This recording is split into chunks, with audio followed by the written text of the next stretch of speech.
Hi everyone, today's video is going to be disappointing products or products that I regret buying. There's not a huge amount, but there's enough for a little bit of ranting.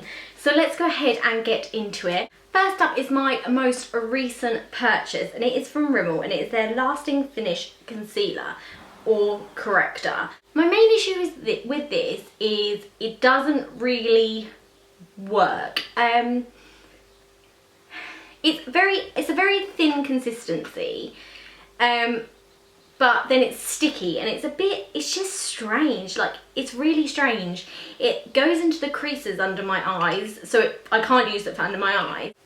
I put it on a couple of blemishes and it made them all dry and really, like, it's disgusting. It made them all kind of like crusty looking, and I was like, no, that's disgusting. Like, it made my spots look worse than they were when they were just spots. So it just doesn't work for me. This could work for anyone. By the way, yeah, just a bit of a disclaimer, these are just products that haven't worked for me. If they work for you, that's fine. I'm not trying to offend anyone. I'm just giving anyone maybe a bit of a heads up, and feel free to leave in the comments if you've managed to make any of these products work for yourself.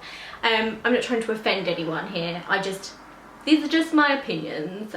I've already written about this on my blog, by the way, so I will link that below. Next up is a product that it's not necessarily the product, it's the promise of the product, if that makes sense. So this is a Smokey eye palette from Bourjois. I'm not sure if you can get this, and I actually got it for my birthday, so I feel a bit bad, but it's not the product, it's what it's supposed to do. So for instance, you get 3 shadows and a little spoolie thing, and they're lovely shadows, don't get me wrong, and they're really nice to use. They're not the most pigmented in the world, they could be better, but on the back it shows you how to make a smoky eye with them, but they are just not pigmented enough to do a smoky eye with. It just wouldn't work. I mean, even the shades aren't really dark enough to begin with, but the darkest colour just, it's a bit it's too chalky to do a nice smoky eye with. They're great like by themselves, or to do like quite, I mean, this is this little purple sort of shade in the middle, sort of taupey sort of shade, is gorgeous, and the highlight's lovely. It's just the darkest shade isn't dark enough to kind of do what the palette says you can do with it. I mean, like I said, this was a gift, but I would be annoyed if I'd spent my money on it, especially if, for instance, I could see people that weren't quite, how am I going to say this? I can see this as something that people would pick up so that they could learn to do a smoky eye with, and then they'd be annoyed that they aren't getting the results that smoky eyes are. Does that make sense? You know what I mean? Yeah? Anyway, shadows are still lovely, but it doesn't do what it says on the tin, basically, is my disappointment of it. Next up is probably the most hyped up product ever. Maybe behind the Naked palettes, but it's pretty close, and like anyone that has tried this, like, it is literally split in half. People love it or people hate it. It's Marmite. It's Marmite of the beauty industry. I hate it, and you know what, I mean it. I do not like this, and I gave it to my sister. Bear in mind, I'm giving something to my sister that cost me £19, just giving it to her because I didn't like it that much, and she didn't like it either, and she loves Benefit. Speaking of which, what it actually is the Benefit, their real push-up liner. The concept of this is fantastic, and if it worked for me, I would love it. I would, you know, it would have been amazing. And for some people, this works. I don't know whether it's how you apply it, or if it's like the kind of eye you have, or what, but I cannot get along with this. I don't know if I've got a dud or what, but it just crumbles, and it just doesn't work how you want it to work. It's another kind of doesn't do what it says on the tin.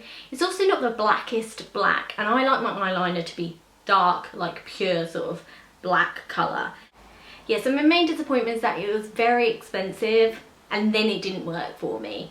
But yeah, what are you gonna do? I can't do anything about it. I don't know what I'm actually gonna do with this because I don't want it. Next up is a palette, and it is from Bobbi Brown, and now, the colours are lovely. I got this in America. The colours are lovely. there's just no pigmentation to these. Now if this was a drugstore palette, I'd be a bit annoyed. But this is a Bobbi Brown palette, and there's nothing really to it. And you know, it's just not very good. I mean, this is supposed to be like a matte black, and I mean, look how, you probably can't see, but it's just not particularly, they're just not very good. And like I said, if I'd spent a £5 on this, I'd be kind of annoyed. But I think this was like $30, and I can't really use it because they're the kind of shades that you need some pigmentation from. If they were all like browns, you could kind of probably get away with it, build some stuff up. So it's just a bit of a disappointment, I'm afraid. I'll keep a hold of it, I'll try and get some use out of it, but like a couple of times that I've used it, just hasn't looked very nice either, to be honest. I mean, ever since I kind of bought it and I've been a bit annoyed about it, I have read that Bobbi Brown eyeshadows aren't the best thing that they do. I mean, I've got a creamy concealer from them which I love, and I always like swatch their blushes and they look fantastic. But I kind of ignored the eyeshadows, and clearly I should have carried on and not bought any. But yes, never mind. The next disappointing product is a MAC lipstick. This is my only MAC lipstick. I haven't bought any more yet, not because I'm disappointed in this one, just because I haven't had a chance. We don't have a MAC near where I am. This is in the shade Hue. You've probably heard a lot about this on YouTube, and it's like a peachy pink nude, and it's supposed to be amazing. It just does not flatter my lips whatsoever, and it like sticks into all the crevices of my lips and like shows off all the imperfections, all the cracks and all the, you know, and it's just not very nice. It makes me look like I've got like bits of it stuck in my lips. Like, I can't really explain it, but it's just not very nice. And it's hyped up so much on YouTube as like one of the best nudes. Well, it was when I like kind of first started watching YouTube.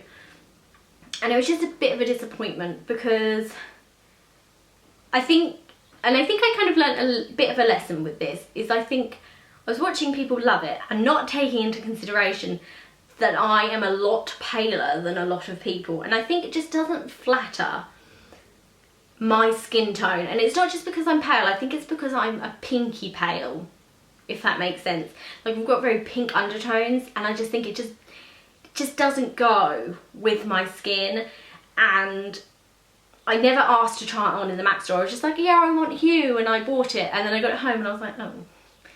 But anyway, I'm probably going to give this to a friend who will get more use out of it. I was going to give it to my friend who moved to Australia, but then she moved to Australia, so she's missed out. Sorry, Emma. Last but not least is a micellar water. Now, I know what you're thinking, what? You love micellar waters? That is true. I actually got a request on my blog to review this Be Pure micellar water, and I wasn't going to say no because I never actually had a request before, and I was quite impressed. So I thought, yes, I will do it. So I went and picked one up. It stings my eyes. I'm really annoyed that it stings my eyes because it wasn't cheap. Like, you only get 150 mils, and it's like, it's not expensive, but it's up there with the more expensive micellar waters. Like, for instance, my Garnier one's about $4.99, I think, the Garnier one. Is it? It's around like $4.49 or something. This is like that price, and you get hardly anything. It stings your eyes and it tastes disgusting. Like you'll remove your lipstick and you're like, you know when you like take off your nail polish and then you like eat something with your hands and you accidentally like lick your nail and you're like, oh, no, it's like that. It's just not nice. Like, I wouldn't want to put it in my eyes. What am I going to do with this now? I have been using it to kind of like wipe my like hand off, like swatch wise. Other than that, I can't see what I'm going to use it for. I'm not just going to use it to take off my face makeup when I can't put it on my eyes or my lips. I also looked, and it does say avoid direct contact with eyes, but like, I am not doing it with my eyes open. Like, I've obviously got my eyes closed, but it's a micellar water. You're supposed to be able to put it on your eyes. Yeah. And it definitely doesn't say anything about not putting on your lips, and I've put it on my lips and it's disgusting. like it tastes like poison. That is all of them. I mean, there wasn't a huge amount because I do try and research as much as I possibly can before I spend a lot of money on stuff, but sometimes I get drawn into like new products, and there's some that were like, you know, there's a lot of products there that I know that other people love, like to the moon and back. They will not give up their Benefit eyeliner. Or loads of people love Hue by MAC, and I'm not saying they're bad products, they just didn't work for me. Let me know if you like this video. Please do give it a thumbs up if you did. Don't forget to subscribe, and I will see you next time. Bye!